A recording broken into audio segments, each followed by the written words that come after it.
Hi friends, welcome back to our channel. ఇవాళ మేము evening snack కోసం మా ఇంట్లో పూరి ఇంకా మసాలా కర్రీ చేసుకున్నామండి. దానికి కావాల్సిన పదార్థాలు ఏంటి, ఎలా చేసుకోవాలో ఇప్పుడు వన్ బై వన్ మనం తెలుసుకుందాం. ఫస్ట్ పూరి పిండిని మెత్తగా కలుపుకొని పెట్టుకోవాలండి. సో పూరి పిండి అనేది మనకి బయట షాప్స్లో దొరుకుతుంది సపరేట్గా. సో గోధుమ పిండి వాడకుండా మేము పూరి పిండిని తీసుకొని ఇలా పూరీలాగా కలుపుకొని ముద్దలుగా చేసుకొని పెట్టుకోవాలండి. సో దానికి మసాలా కర్రీకి కావాల్సిన పదార్థాలు ఏంటంటే ఆలు, టొమాటో, కొత్తిమీర, పచ్చిమిర్చి, ఇంకా కరివేపాకు. సో ఇవన్నీ ఒక్కొక్కటి వెజిటేబుల్స్ కట్ చేసుకొని పెట్టుకోవాలి. మేమైతే లిమిటెడ్ వెజిటేబుల్స్ తీసుకున్నామండి. మీరు ఇంకా ఎక్స్ట్రా యాడ్ చేసుకోవాలంటే కూడా యాడ్ చేసుకోవచ్చు. సో తర్వాత స్టవ్ వెలిగించి ఒక బొగాన పెట్టి దాంట్లో తగినంత ఆయిల్ పోసుకొని కట్ చేసుకున్న ఆనియన్స్, పచ్చిమిర్చి వేసి బాగా కలుపుకోవాలి.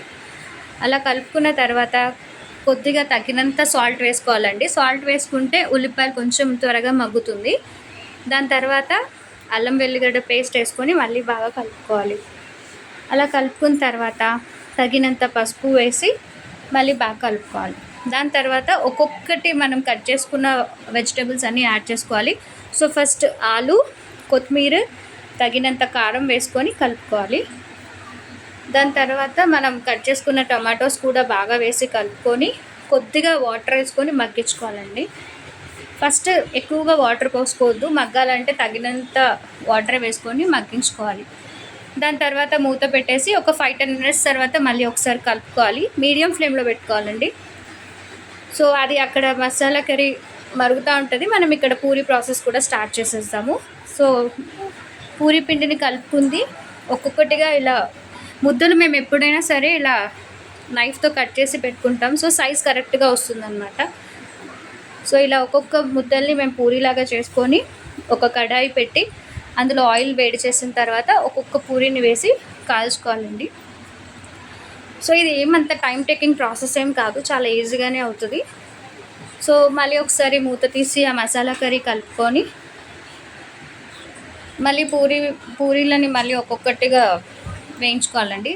సో దాని తర్వాత ఏంటంటే ఫైనల్ టచ్కి ఇంకా మనం గరం మసాలాతోటి మసాలా కర్రీని స్టాప్ చేయొచ్చు. దాని తర్వాత మనం శనగపిండి వేసుకోవాలి.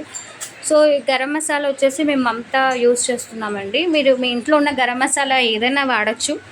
సో ఈ కొంచెం గరం మసాలా ఎక్కువగా వేయకుండా తగినంత గరం మసాలా వేసుకొని కలుపుకోవాలి. సో మరుగుతున్నప్పుడు మనం పక్కన ఒక బౌల్ తీసుకొని శనగపిండిని మీకు ఎంత అంటే అంత వేసుకోవచ్చండి. మేము ఒక 4 to 5 స్పూన్స్ శనగపిండిని వేసుకొని దాంట్లో తగినంత వాటర్ పెట్టుకొని ఉండలు కట్టకుండా ఆ శనగపిండిని కలుపుకొని పెట్టుకోవాలండి.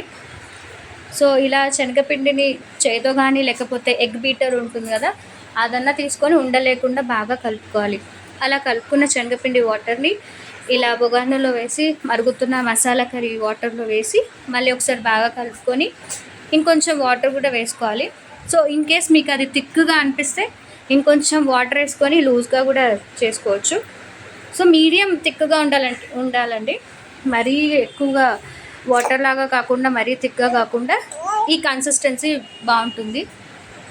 దాని తర్వాత ఏంటంటే పూరీలు అన్నీ కాల్చుకొని మేము పక్కన పెట్టుకున్నాం. సో ఇది అండి ఫైనల్ టచ్. సో పూరి ఇంకా మసాలా కర్రీ రెడీ అండి, చాలా బాగుంటుంది.